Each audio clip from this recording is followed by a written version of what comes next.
far beneath the Earth's surface, deep on the ocean floor. One landmark continues to fascinate above all the rest. We had no connection to land, but we knew that we were 2.5 miles directly above a very significant gravesite. Its tragic tale has been told many times. And it was just a horrendous story of everything that could go wrong did go wrong. But there is another story, an ongoing technological drama, a high-tech adventure to discover and explore the mysteries of the RMS Titanic. Titanic was sort of this lost mythical thing, but then it suddenly wasn't.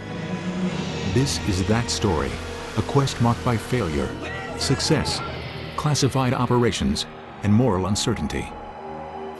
90 years after the loss of 1,500 souls, the story continues to this day.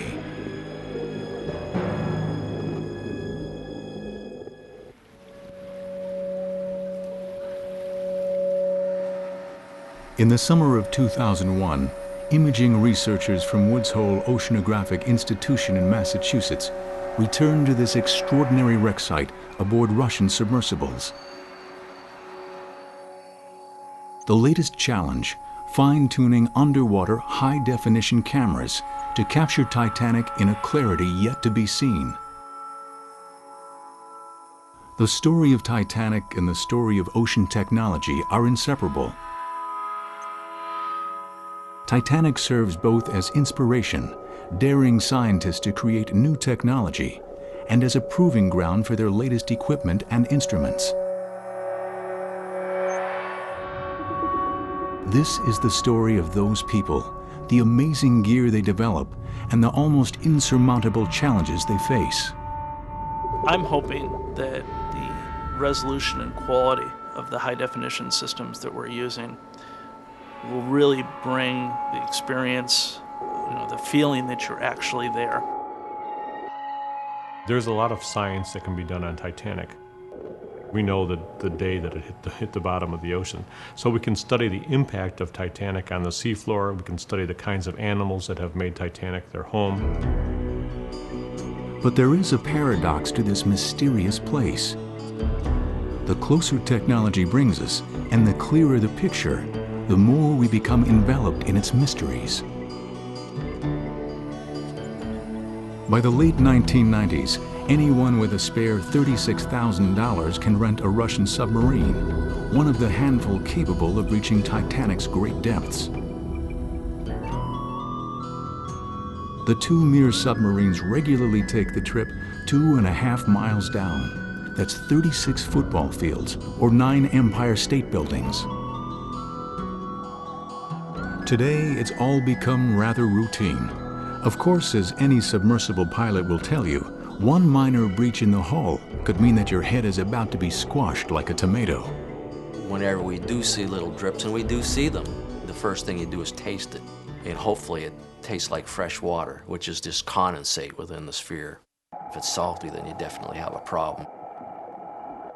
Working in 6,000 pounds a square inch, which really is the analogy of if you were to balance 2 double-decker buses onto a thumbnail, that's the equivalent local displacement of that pressure. Woods Hole is in the science business, not the shipwreck business, so they take a hands-off approach to the site. They play no part in the salvaging of artifacts, a for-profit business that began back in 1987. The exhibitions of those artifacts feed the ever-growing epidemic of Titanomania and the legions of self-proclaimed Titanic fanatics. Their numbers grow in 1997 with the release of one of the largest grossing films of all time, itself a marvel of technology and special effects. But Titanic is more than a trendy curiosity about a tragic event in history. It's a cautionary tale about blind faith in technology. Even the ship's captain was dazzled by state-of-the-art shipbuilding. Captain Smith said, "I cannot imagine a situation that would cause a modern ship to founder. Modern shipbuilding has gone beyond that." People in Victorian England came to trust in these wonderful scientific achievements. They put their reliance on the designer, on the builder, much as we do today. April 10th, 1912. A festive atmosphere meets the passengers as they embark on the RMS Titanic, the vessel they call the Wonder Ship. I saw what seemed like a huge building, passenger Edith Russell recalls. 11 stories high, with tier upon tier of glittering electric lights dressed over all. For some reason, the Titanic takes center stage. I think it's because World War I had not happened. There was this period of time just before the war, sort of a magical time, almost the time of a Camelot, if you will. Nicknamed the Millionaire's Special, the ship is known for its first-class appointments and opulent surroundings. Few remember that it is registered as an immigrant ship. In third class, there were something like 24 nationalities. Almost the entire spectrum of humanity was represented on board the Titanic. Many personal treasures are loaded on the ship, destined never to complete the crossing from Southampton, England to New York. Second-class passenger Stuart Collette isn't trusting his Bible to the baggage hold, though. His brother tells him to keep it with him for good luck, and he survives. This is the Gilded Age, a time of incredible progress. Most of the people on the Titanic can remember a time without electric lights, telephones, automobiles. It seems that humans could conquer anything, even the waves of the ocean. It didn't seem unusual to label a ship unsinkable. The words first appear in the pages of a very prestigious British shipbuilding journal, which in describing these watertight bulkheads said that the captain could move a switch, close the watertight doors, and make the vessel, quote, virtually unsinkable, unquote. Well, the popular press picked up on that phrase, and they managed to delete the word virtually, and so the unsinkable ship was born in the minds of the public. The ship's owners never call Titanic unsinkable, but the crew and passengers take it as gospel truth. Their confidence is further assured by a recent innovation on board, Guglielmo Marconi's wireless telegraph. But two-thirds of the way into their journey, as they are unwittingly speeding toward a field of massive ice formations, their faith and their lives are to be shattered forever.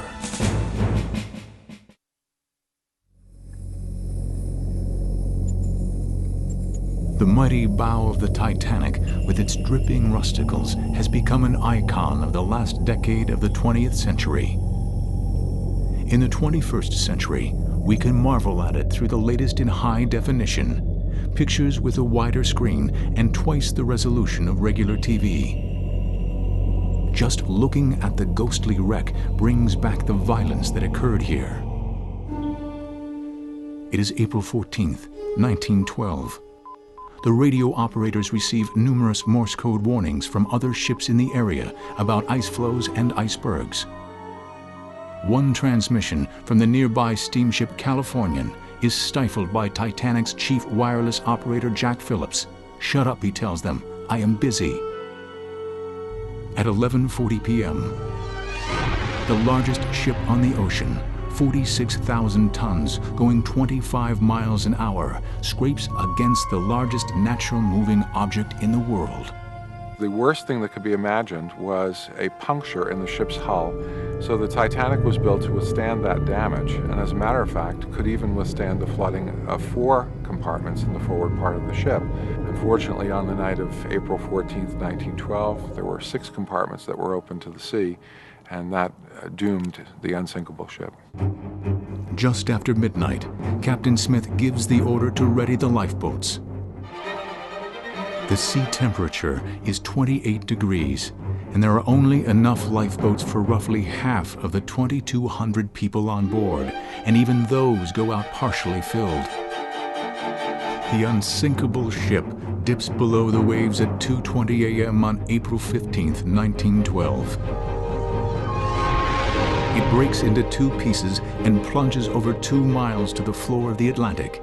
More than 1,500 souls are lost.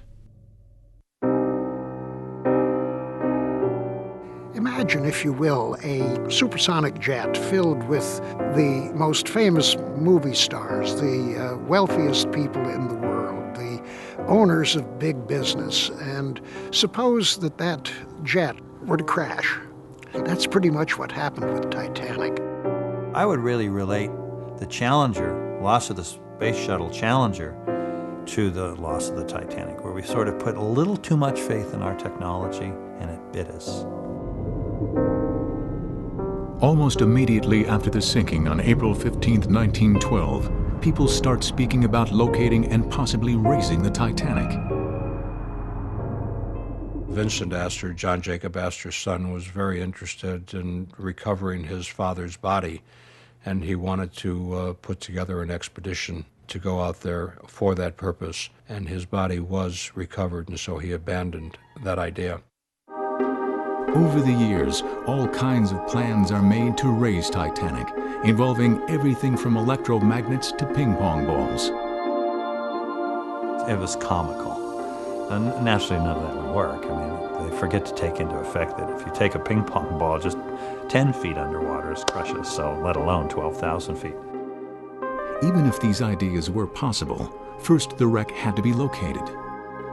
Unfortunately, the navigation methods in use at the time involve calculating the ship's speed in relation to the position of the stars. We know today that the ship's last reported position is nearly 14 miles off. Which can be explained by a confusion in changing the time zone, changing clocks. And so the most important fix of the navigation officer of his career, the most important fix for the captain of the ship to confirm, they actually flubbed and sent everybody to the wrong place for the rescue. There are few serious scientific attempts to locate Titanic. Then in the 1970s, Robert Ballard, a young scientist at the Woods Hole Oceanographic Institution, sets a unique goal. He and his colleagues decide to use their developing technology to solve the greatest maritime mystery of all time. Very, very early on, I knew that one of his goals was to go out there and see if he couldn't find it, while at the same time, obviously, testing the technology that he was working so hard on. The plan blossoms in 1977 when the Alcoa Corporation lends their salvage vessel, the Sea Probe, to the institution. The ship features a huge pipe apparatus that can send instruments 3,000 feet into the ocean. I went to Westinghouse Corporation, I bought a deep-towed sonar system. I went to the Navy and bought a big lighting system. And I borrowed about $600,000 worth of equipment to put on the end of the Alcoa Sea Probe. But inexperienced boat hands incorrectly fasten the pipe. The mistake is not realized until they begin towing operations a few days out of port. All of a sudden, the pipe broke, everything went, and the counterweight came running down right towards us, because we were in a room underneath all that, and hit it. And then we ran out, and everything was gone. The 1977 accident sends Ballard and his team at Woods Hole back to the drawing board. They would not mount another expedition for Titanic for nearly a decade. In the meantime, another character emerges in the search for Titanic, charismatic Texas oilman Jack Grimm. Why was it going through iceberg-infested waters? That's one of the answers that we hope to find when we reach the Titanic. He had an absolute I-can-do attitude, and if you wanted a partnership to look for the Titanic, you wanted a risk taker, because this was big, risky business. In the late 1970s, Grimm, known for his searches for the Loch Ness Monster and Noah's Ark, announces that he is going to find Titanic.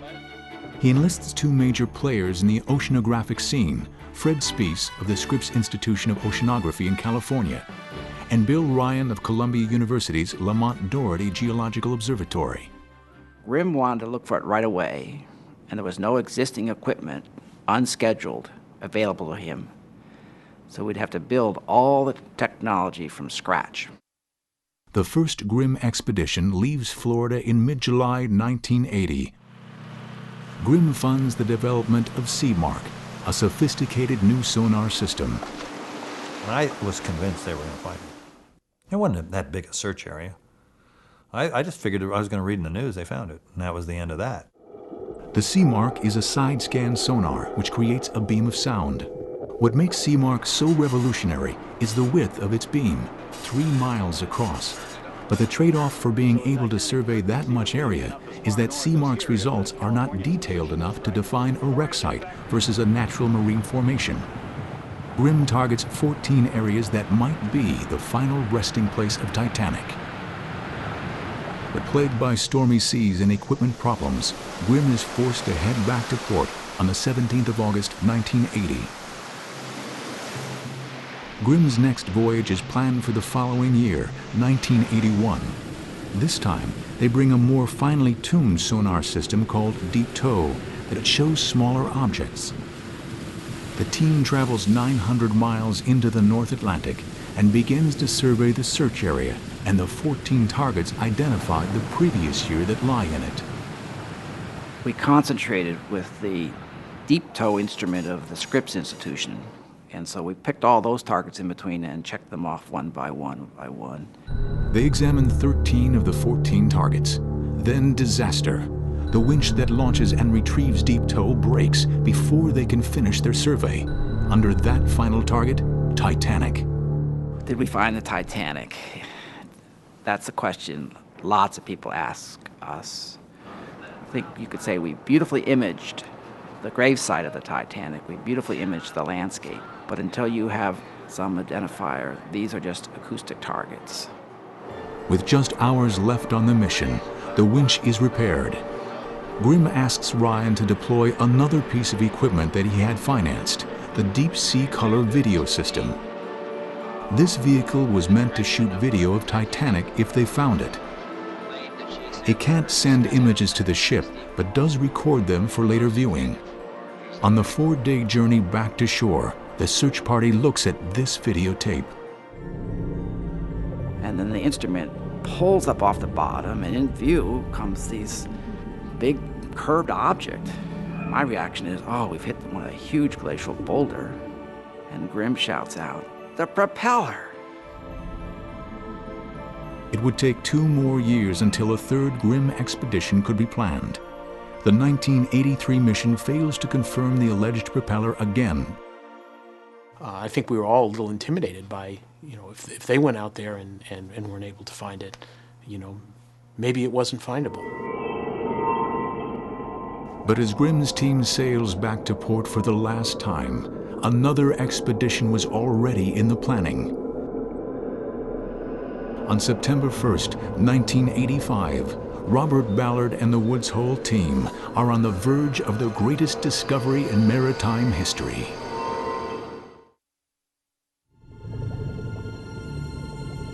This is the Titanic debris field as it exists in the 21st century. Scattered on this muddy foundation lie items that mark over 2,200 lives. Did the unsinkable Molly Brown order this Clicquot champagne at a stiff $3.50 a bottle? Did William Stead eat soup from one of those bowls as he discussed his scheduled speech at Carnegie Hall? Did Father Biles use this bench to stand on as he gave scores of people absolution in their final moments? So many passengers and the daily items they used. But as recently as 1985, these objects were hidden by the Atlantic's cold darkness, waiting for someone to find them. After the flamboyant Texas oil man Jack Grimm fails to find the Titanic in 3 separate expeditions during the early 1980s, the media dubs the entire affair Grimm's fairy tale.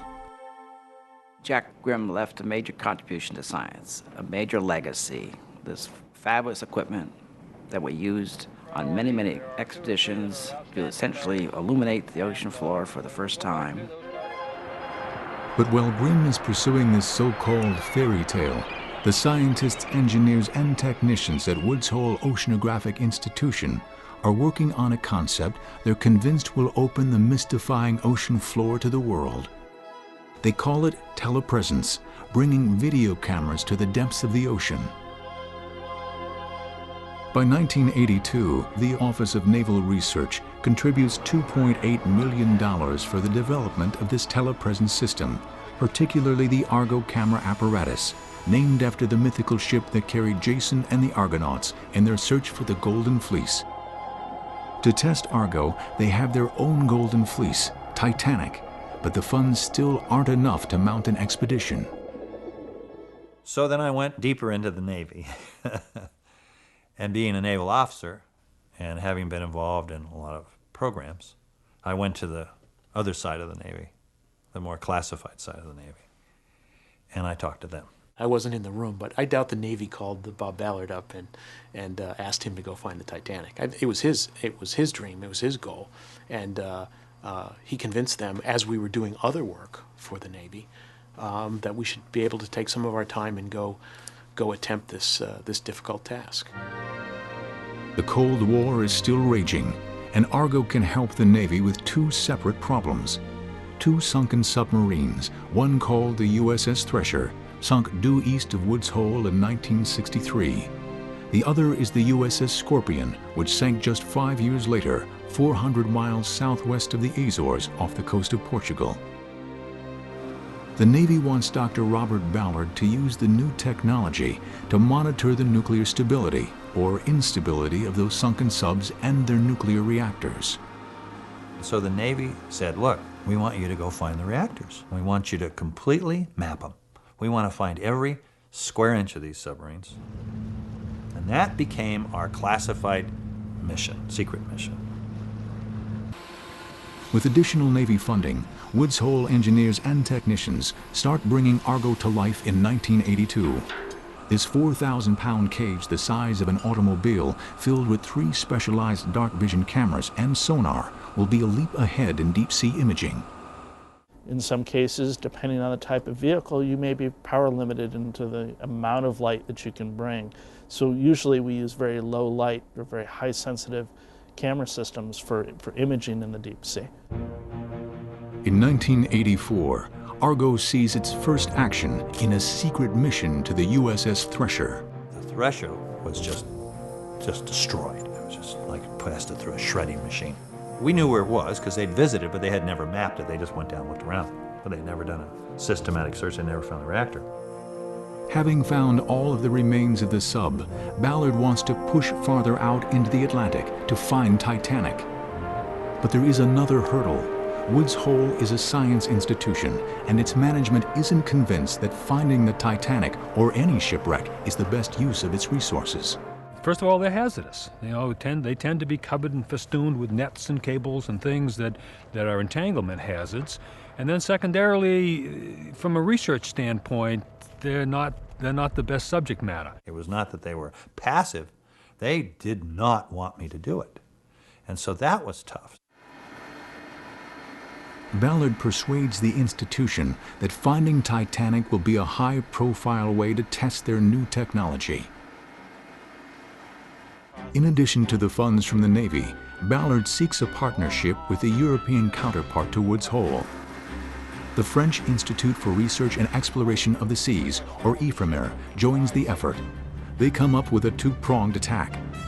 The first leg of the voyage gets underway on June 24, 1985.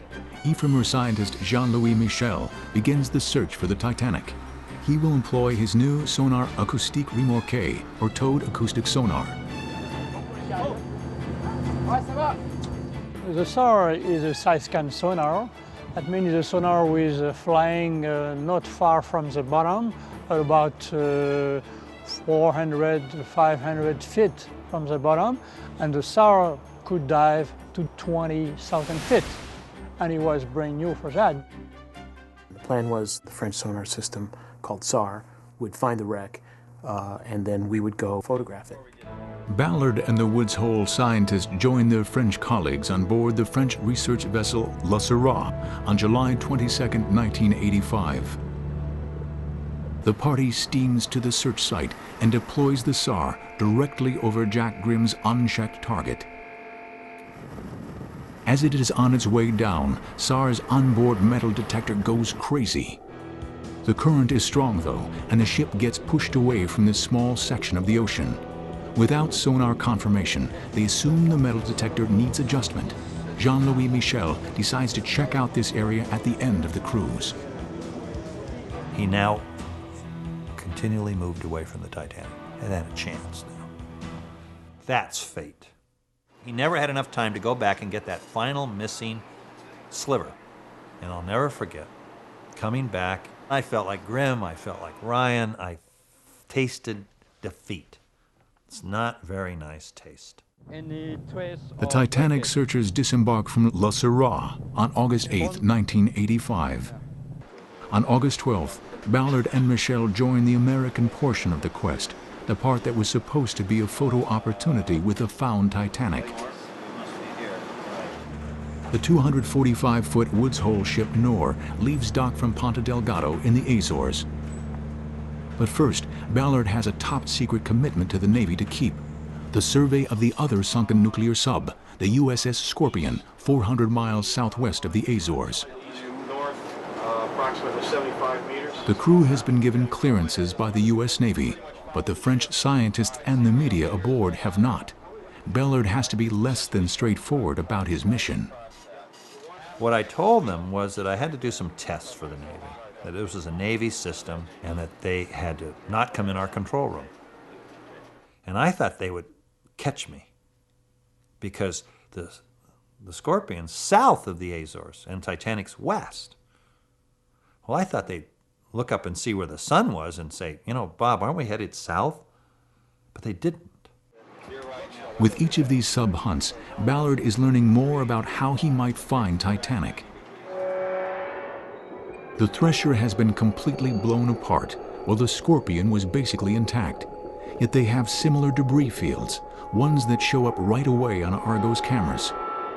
We pass this line. It's like just a line, that there's nothing and then there's everything. I mean, you come into a debris field. It's a lesson Ballard will remember. In accordance with his agreement with the Navy, he's now free to do what he wishes with the rest of his time on this voyage. On August 24th, the Nore, packed with expectant French and American scientists and researchers, arrives near the area where the French search had left off. Argo's video cameras will prove or disprove Ballard's idea that video is a better search tool than sonar. Bob just zigzagged up the eastern end of the survey area, gambling that if he did the zigzags tight enough, he would intersect the debris. Quickly, though, the crew's morale plummets as days click by without a trace of the elusive wreck. It was very, very tedious in a lot of ways. It was, frustrating. You really wanted to see something. Day after day it was becoming very monotonous, very routine, not finding anything, just looking at mud, and an occasional fish would swim by. And people definitely were becoming disheartened. As I recall, people were sort of checking off the hours until we could head home. August slips by. The crew is just 4 days away from their return date. It seems Titanic has evaded yet another determined and skilled search party. Then, just before 1 a.m. on September 1st, 1985, everything changes. It was just another watch. We'd all been used to staring at black and white images of the deep sea floor, of a featureless deep sea floor for, watch after watch after watch. And in this watch, we started to pick up little objects here and there. They weren't rocks, they weren't fish, they weren't sand waves, they were very angular bits of something.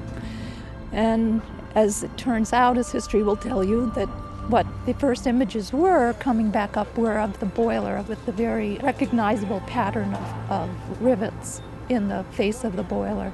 It's a boiler! It's like a boiler! Yes, yes. Fantastic! All right! We're gonna nail this too. There's no mistaking it. The object is an early 20th century coal-fired steamship boiler. It is past midnight. The crew aboard the Nore awakes. Boy, you just should have seen that boiler when that We'll see. You didn't get excited, did you? Okay. All right. Of course, my first reaction was to roll over and go back to bed because the big joke on the trip had been, hey, wake up, we found the Titanic, you know. Dr. Ballard rushed into the cabin, threw the door open, yelled, "We found it." I sat upright in my bunk and proceeded to put a crease in my forehead from the pipes overhead. It was 2 o'clock. The Titanic sank at 2:20. And someone said, "Oh, Titanic's about to sink." And my mood just, boom, a wall switch. And we stopped and we went out on the fantail and we had a ceremony. We had no connection to land, to people, to the history, but we knew that we were 2.5 miles directly above a very significant gravesite. You get a catch in your throat when that happens. I said I found the Titanic. I didn't have a picture. So they were just waiting for me to say, let's go for it. Once you find the boiler, now the next question is, what's the hull look like? Does it still look like the Titanic? It's going to take more than technology to show the world the mysterious ship itself. It is going to take all the nerve they can muster. If Argo gets caught on the wreck, they are going to be left with nothing more than a multi-million-dollar anchor. That is big. Oh, God, this looks like a boiler. It's like a boiler. Yes. September 1st, 1985. After 73 long years in obscurity, a few persistent researchers and scientists become the first to gaze upon Titanic. But if the team from the Woods Hole Oceanographic Institution doesn't have any pictures of the ship itself, who will believe that they found Titanic? Maneuvering the sled, as the oceanographers call it, will not be easy given the effect of the currents rippling down Argo's 2.5-mile cable. The analogy would be an airplane high in the sky, 12,000 feet up in the sky, trailing a little teeny camera, trying to find something pinpointed in a football field. The most difficult thing to negotiate around will be the wires that supported Titanic's mighty smokestacks. The good thing about that, you're not risking humans. There's no personnel involved, but the cost of the equipment is substantial, and it's a career breaker to lose some of this equipment in that manner. The crew holds its breath. Watch attention, watch. The stacks were gone. Thank God, the stacks were gone, and with it all the rigging. So I had a clean top. We had just done something that none of us had ever done before. And we knew we were at the edge of the technology. We pushed it to its limit, and we got out free.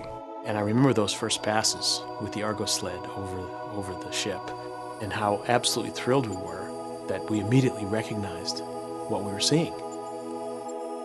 There it was. It wasn't a pile of scrap where maybe you could identify some of the pieces. I mean, we were looking at the Titanic. That was cool. It's worth all the troubles and trials and tribulations. That run, I'll never forget those moments. The ecstatic mood shifts to a somber one as the camera moves over the deck, especially the lifeboat supports. Here, Ida Strauss refused to leave her husband. The Navratil children said goodbye to their father, not knowing who would bring them home to their mother. Here, bandmaster Wallace Hartley led the band in lively ragtime tunes to keep the passengers calm until the final hymn, Nearer My God to Thee. As the crew stares at Argo's video feed, yet another punch in the stomach comes. They hope to find the Titanic in one piece, but at the middle of the ship, they keep finding a mass of confusing, twisted steel. It's not a matter of simply making a quick turn and coming back around. That turn alone can take you 4 hours to make. We came back and made a run where we thought the stern would be, and there was nothing. Key eyewitnesses on the night of the sinking, like Jack Thayer, were right after all. The two sections of the ship had broken apart between the third and fourth funnel and now lie 2,000 feet away from each other. Jack Thayer made a series of sketches. One of these drawings shows the ship breaking in two at the ocean's surface. And it took another 75 or more years before a determination was made that the Titanic did break in two on the surface. Just one day after these explorers find the ship, a raging storm blows in. To save the multi-million-dollar vehicle, it is brought back to the deck for the last time during this cruise on September 2nd, 1985. But the crew has another trick up its sleeve, the acoustically navigated Geological Underwater Survey, or ANGUS. This war horse is over 10 years old, and the crew was willing to risk losing it. Like Argo, ANGUS is dragged below the Nore, but instead of shooting video, it takes 35mm stills, photographs that can only be developed after it returns to the deck. And because it can't send a real-time video signal back to the ship, controlling this dope on a rope, as it is nicknamed, is much more difficult. You know the location of the vehicle, and you know its distance off the bottom, and that's all you know. You don't know if it's about to fly into a cliff or if it's about to fly under some jagged piece of metal. So flying Angus was a real art. Angus snaps thousands of pictures, including the world's first up-close look at the debris field. These everyday items bridge the years from 1912 to 1985 in a way no one could have predicted.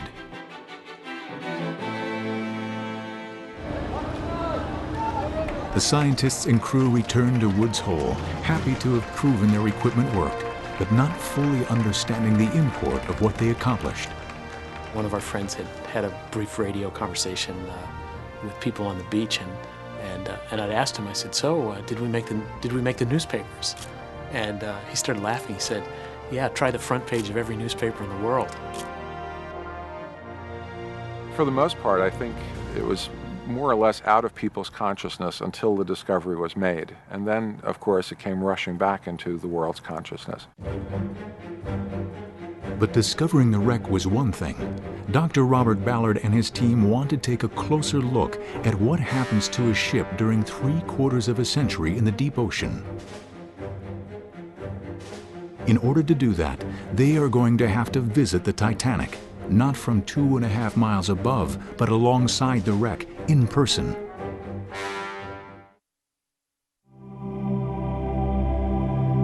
The deck of the RMS Titanic, the scene of some of the most dramatic moments in maritime history. Here, families parted. Here, men were ordered out of lifeboats at gunpoint to make room for women and children.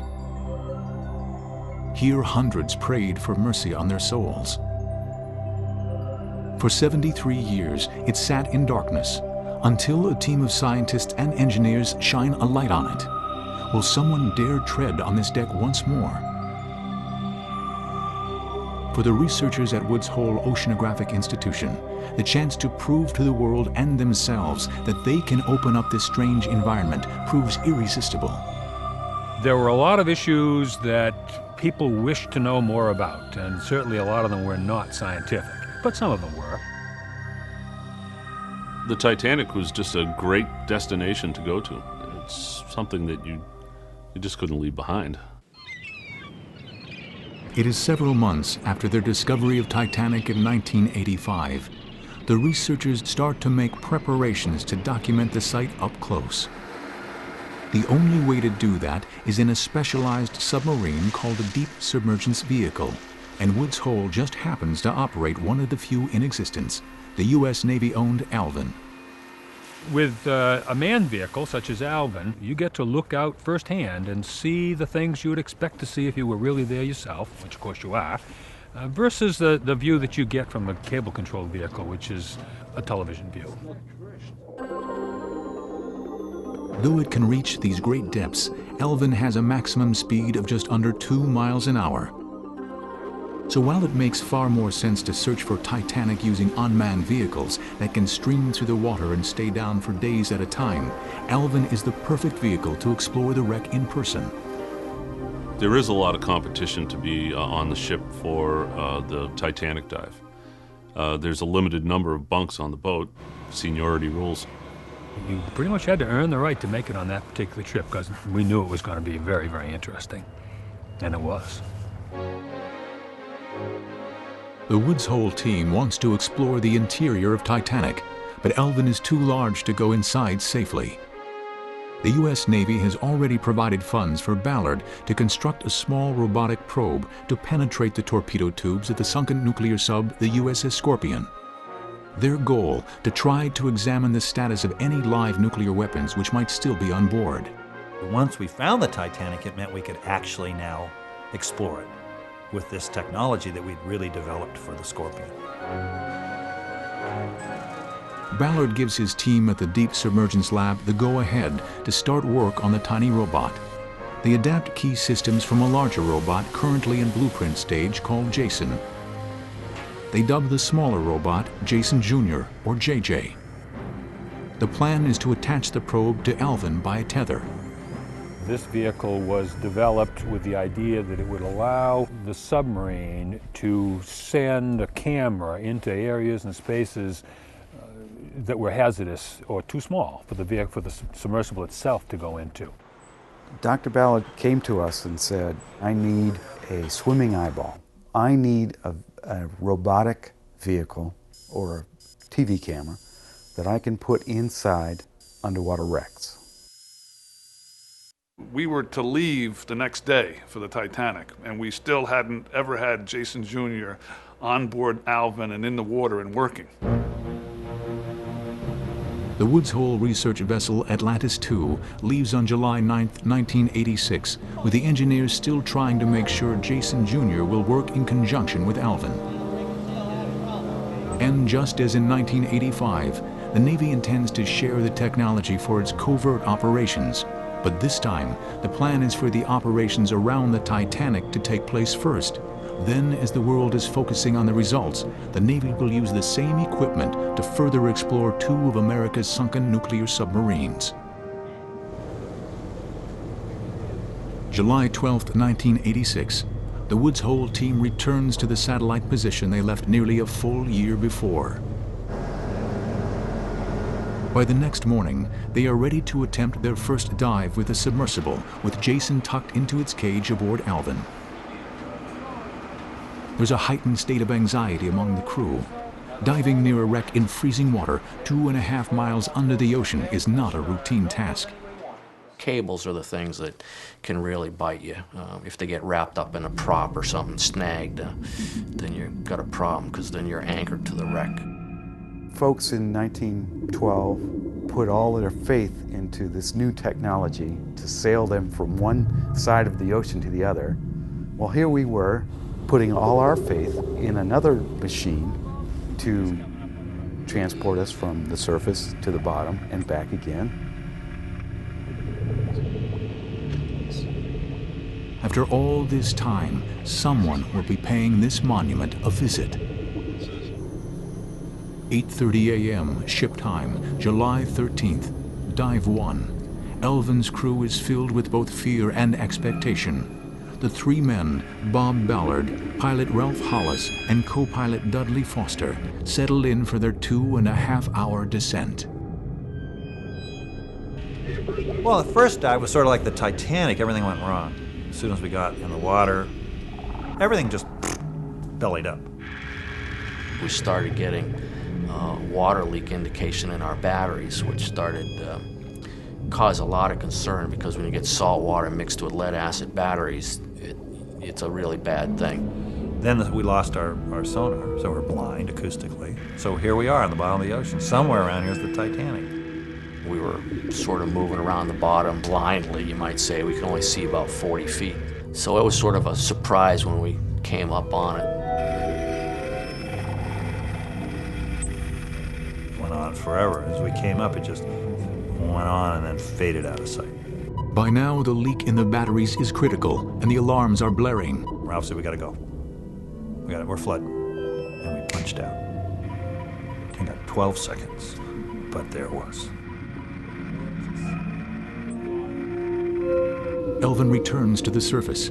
Engineers and technicians work through the night to make sure the same thing won't happen again. Due to their hard work, Dive 2 is a very different story. I landed about 30 meters away, and then when we drove into it, it just filled the entire viewport. It was like driving up to a wall, a rusty wall.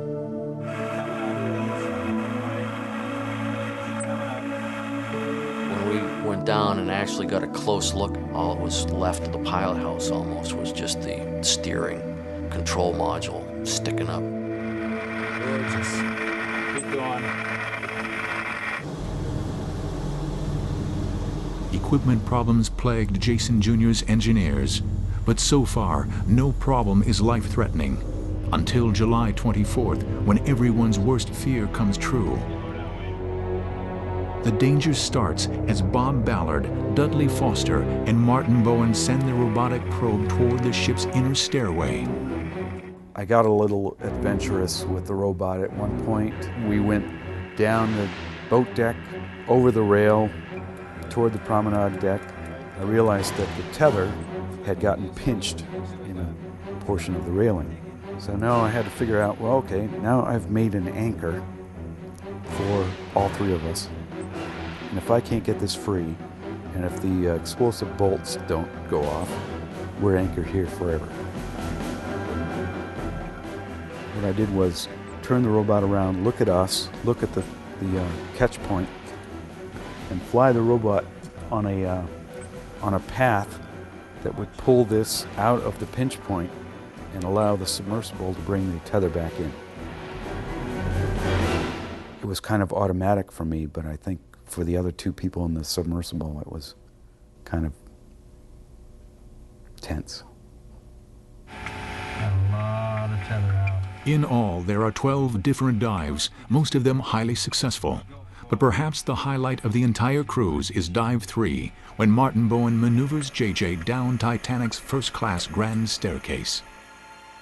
That was really spooky because it's just this giant hole up on the top, and I had to set the sub on the deck there and move ahead far enough for JJ to go straight down.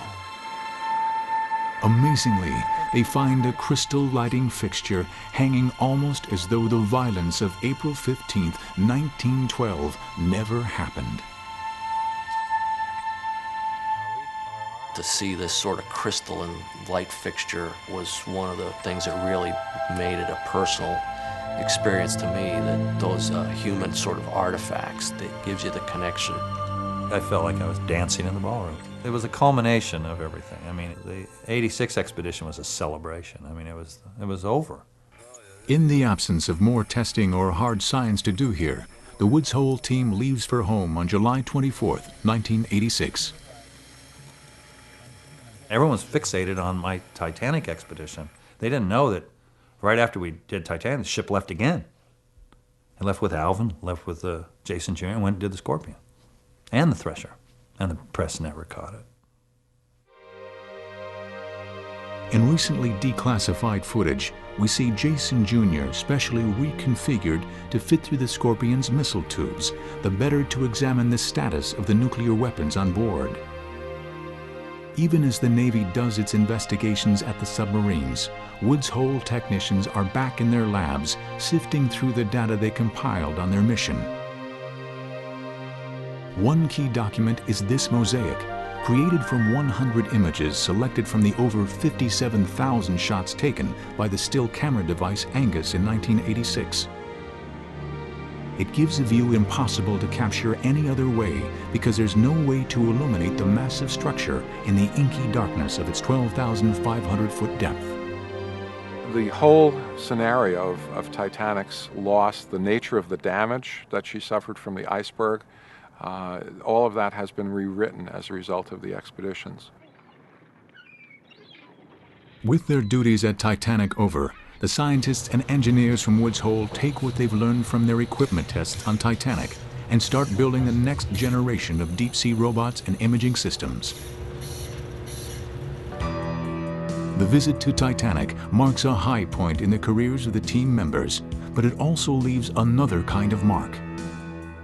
We wanted to commemorate the sinking, and we took bronze plaques down, one on the bow, one on the stern, hoping that people would leave the ship alone, and that was our hope. But the lure of this legendary ship is too great. In just 1 year, a submersible similar to Alvin, using similar robotic arms, arrives on the site, not to leave plaques, but to bring pieces of the Titanic home. Was it for this purpose that science had found the wreck?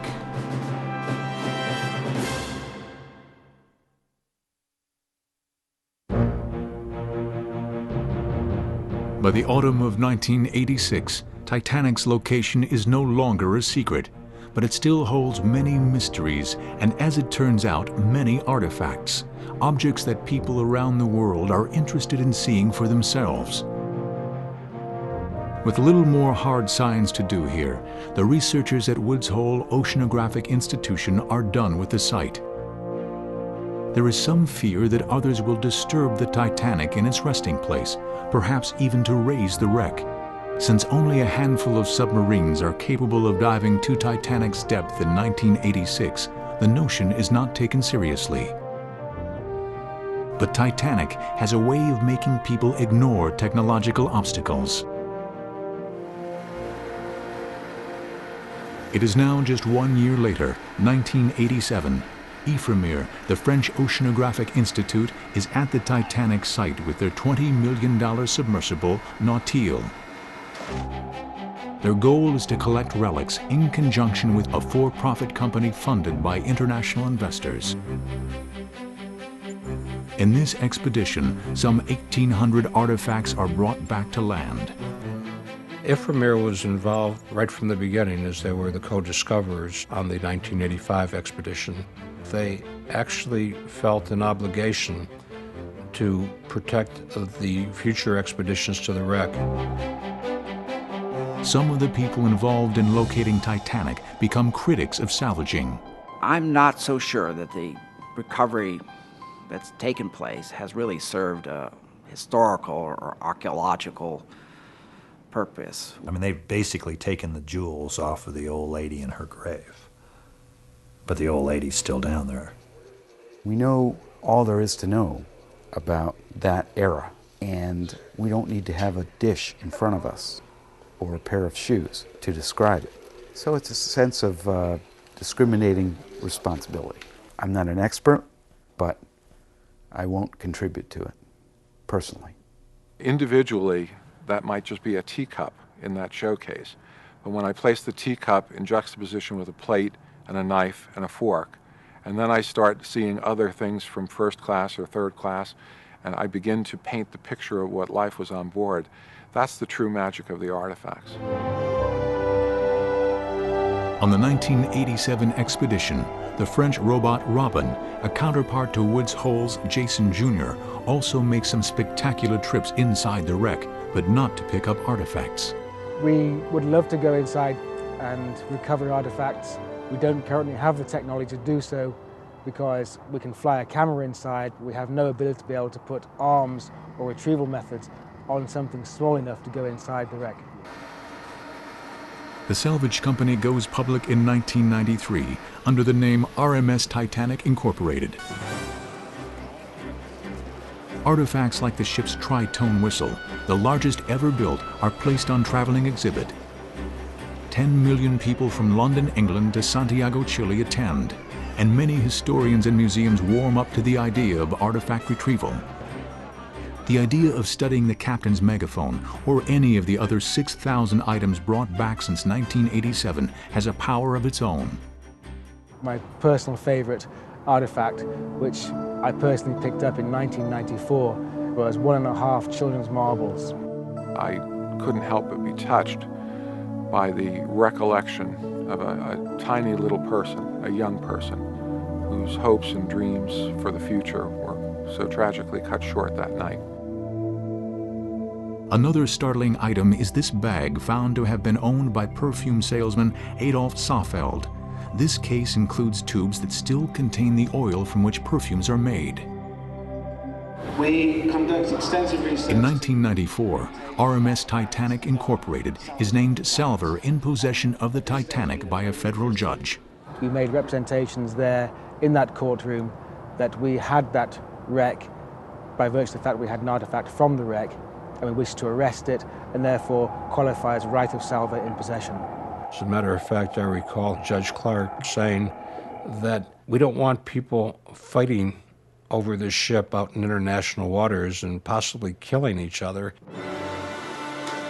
The subject of salvaging and exploring the Titanic enters public consciousness in a big way in 1997 with James Cameron's blockbuster feature film. The plot of the film is triggered by a salvager played by Bill Paxton, who is looking for a priceless jewel thought to have been lost with the ship. The shot of the twin submersibles, the Russian-owned Mir 1 and Mir 2 at the very beginning of the film, is an indelible image. And when that opening scene came out where the two submarines fly in over the bow, I'd done that same thing. I did that for real. I wanted to stand up in the theater and say that. In 1996, the RMS Titanic Company announces their intention to bring back 26 feet of Titanic's 883-foot hull. Up until this point, lumps of coal, cups and saucers, and other small items have been retrieved and carefully restored. Is the effort to raise a piece of the ship itself an act of grave robbing, as some suggest? Or will the Titanic be brought home after 84 years at sea?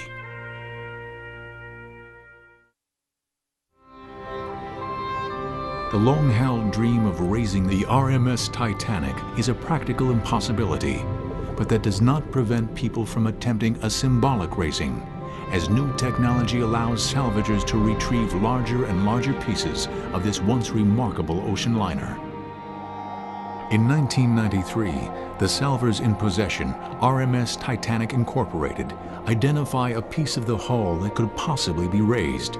The idea renews some of the debate touched off when artifacts began being retrieved in 1987. I think taking things out of context destroys the context. And I knew how powerful it was to be at the Titanic. The big piece, as it is dubbed, is made of steel 1 to 3 inches thick. The method for raising this dense chunk of metal harkens back to the many early schemes to raise the Titanic. Lighter-than-water diesel-filled bags. You can agonize for hours over some convoluted retrieval process, and to fill a large bag with diesel fuel and drop it to the seabed, attach the piece and recover it, is obviously, in hindsight, the most simple way of doing it. In 1996, to much media attention, a French and American team attaches 8 bags, each filled with 5,000 gallons of diesel fuel. The piece makes the long journey, taking the reverse trip that it made 84 years before. But a hurricane is on its way, and as the salvagers start to pull the piece home, there's a problem. The team were unlucky, and sadly, some 30 feet from the surface, the big piece actually was let go and cascaded back to the seabed. The section of sea deck cabins 79 and 81 makes its way to the bottom for the second time. 1998, the RMS team takes another shot at the big piece. A beacon placed there 2 years earlier brings the team right to the spot, but will they be any more successful this time? After a half-hour ascent, the balloons peak above the waves. Finally, a bona fide section of the Titanic, albeit just 20 out of its 46,000 tons, does what the doomed ship could not. After 86 long years at sea, the fabled craft symbolically completes its maiden journey. It arrives safely in America. A ceremony is held as it comes into Boston Harbor on August 21st, 1998. As impressive as any of the objects may be, There is no one that can look at the big piece and not feel the presence of Titanic. With artifact retrieval more or less a fact of life, there are some that still argue that a whole Titanic at the bottom of the ocean, presented on video or film, is more compelling than a warehouse full of artifacts. At Woods Hole, our feeling was that there was a certain amount of emotion that to be gained by looking at the Titanic where it lies on the bottom and treating it as a memorial, not to recover any artifacts. I've always had a vision of I want to create underwater museums through telepresence. The key is you want to go to the place where the history was acted out. Filmmakers and especially science photographers have identified high-definition video as the most important advancement in underwater imaging to come along in a generation. HD TV is a widescreen super sharp format with 2 million pixels of picture information versus 210,000 pixels for regular TV. Here, Woods Hole specialists are testing camera technology that would have been impossible to imagine when they were first taking pictures of Titanic. It was an opportunity to image some parts of the wreck that we had been imaging since 1985 and try to collect some imagery that could actually look and see if the wreck has been changed at all in the 10, 15 years that we have an image database for. They mount their cameras on the outside of a Russian-owned Mir submersible and take the plunge.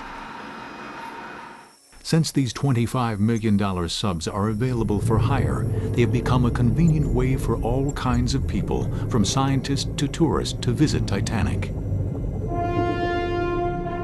The exercise will prove that their state-of-the-art cameras work under the extreme pressures at 12,500 feet and better compensate for the darkness and silt that gets stirred up when a submersible visits the deep ocean. This technology will bring back sharper than ever images of everything from other shipwrecks to previously undiscovered underwater geology and animals. Who knows what new knowledge will be revealed?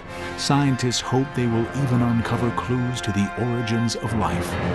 You collect everything you can on that image in the greatest amount of detail and resolution that you possibly can without any concern. Well, you're certainly concerned, but you're certainly not aware of what it is the scientists might be looking for in the future. But no matter how good the images get, people will always want a first-hand look at this monument to history. No one knows for sure how long it will be until Titanic becomes one with the ocean floor. The prospect of crowds of tourists smashing into the delicate wreck site leaves some wondering, has underwater technology gone too far? It's been there 90 years. It's being rusted away in places. And there's some evidence the superstructure is very frail. The rustical bacteria have a special fondness for the rivets holding the plates to the ribs of the ship. And so quite likely the ship is eventually going to be collapsing, maybe in the next 5 to 10 years. There are a number of organizations now who do obviously visit the wreck. The amount of activity down there, we believe, will not adversely affect the wreck at all. I don't think that any activity could damage the Titanic more than time is doing by itself. What is certain is that even after 90 years, people continue to want something from Titanic. Some have invested fortunes. Some have put their reputations, even their lives, on the line.